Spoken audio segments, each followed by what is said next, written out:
So now that we discussed and clarified the most important part of the of your business case, which is the financial analysis that shows the project payoff, then let's go on to the rest of the components and see how you can put together or conclude your business case to make it a strong one. It's always important to talk about alternative solutions because in most cases there exists more than one possible solutions to a problem.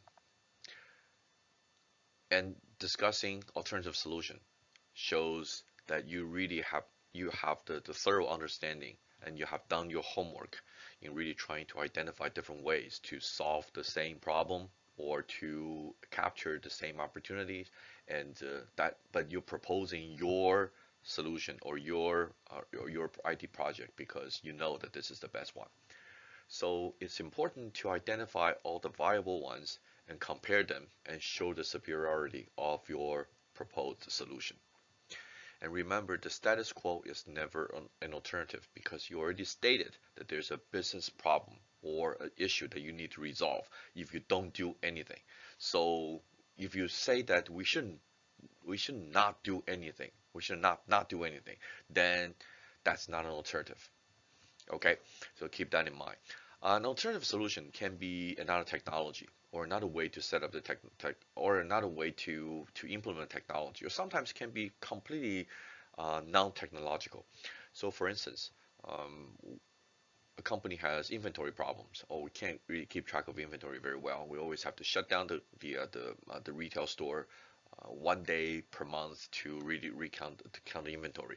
So you're proposing a good implementing an inventory control system. So whenever so you record everything that's coming in, you record everything that's going to the shelf, and link that to the point of sale system, and so on and so forth. Or you can come up with another solution, another technology, or another inventory system implementation. Or you can also propose adding a couple of people walking around the store, working in the back to make sure that all the inventory is counted.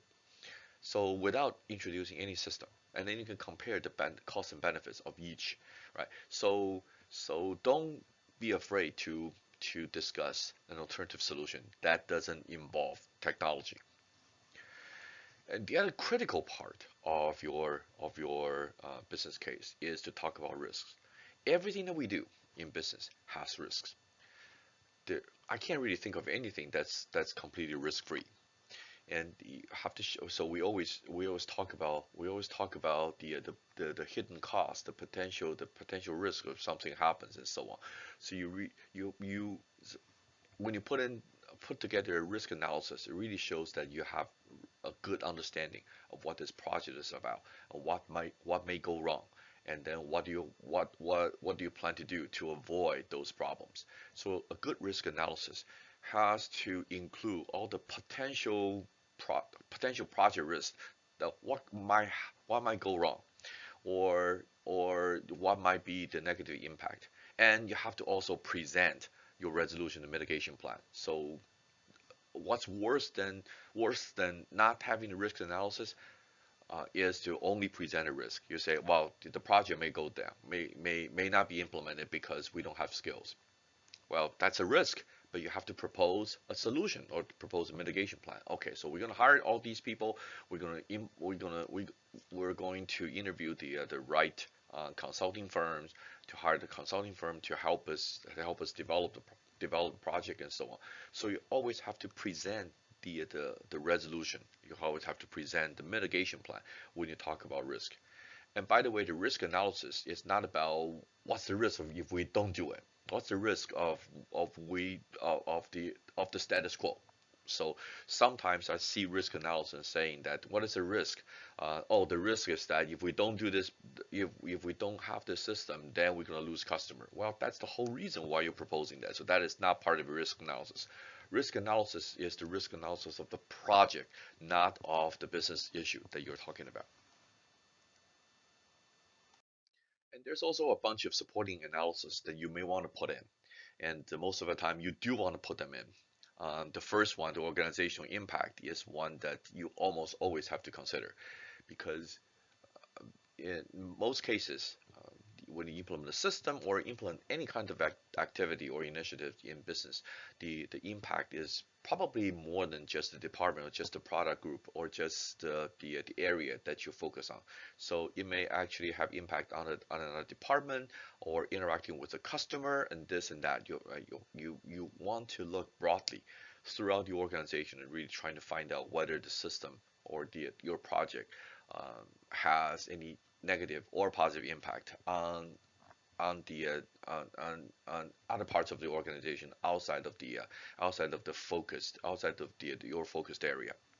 Sensitivity analysis is when you change one of the factors, such as cost or benefits or acceptance rate or something, and then you can see whether your financial analysis or your payoff analysis still holds or not. So let's say that your estimate of the cost is off by 20%. So your cost, the total cost is actually in reality is 20% higher.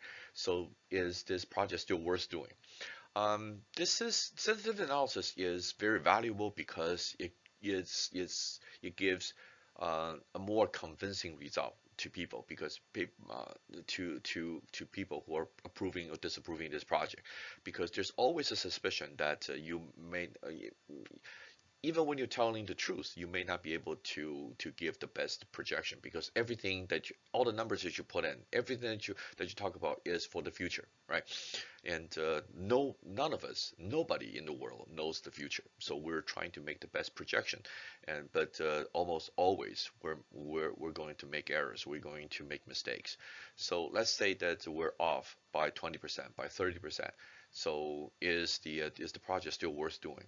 And that's the sensitivity analysis that you can include. So basically, sensitivity analysis is there to increase the confidence of your analysis, even when some of your assumptions are wrong.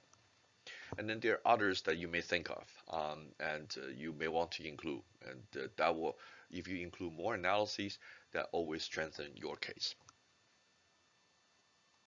So now that we've talked about all the different components, you should have a pretty good idea of how to write a case, how to write a business case for information technology or for anything else.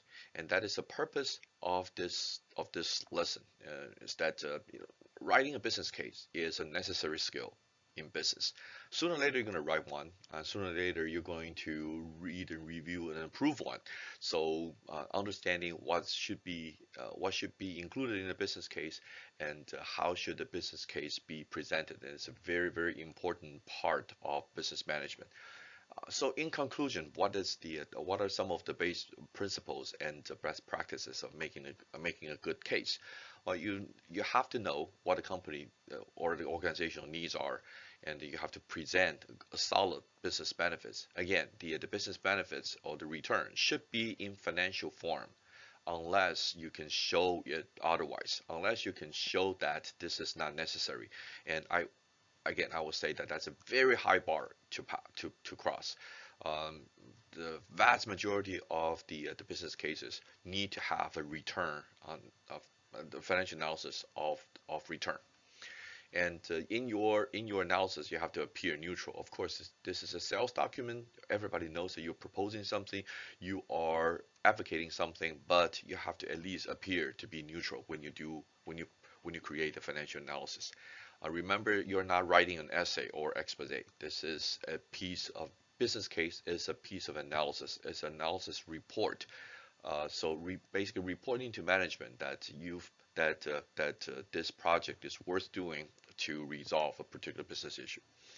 So the second part is some of the best practices, and you can read through that yourself.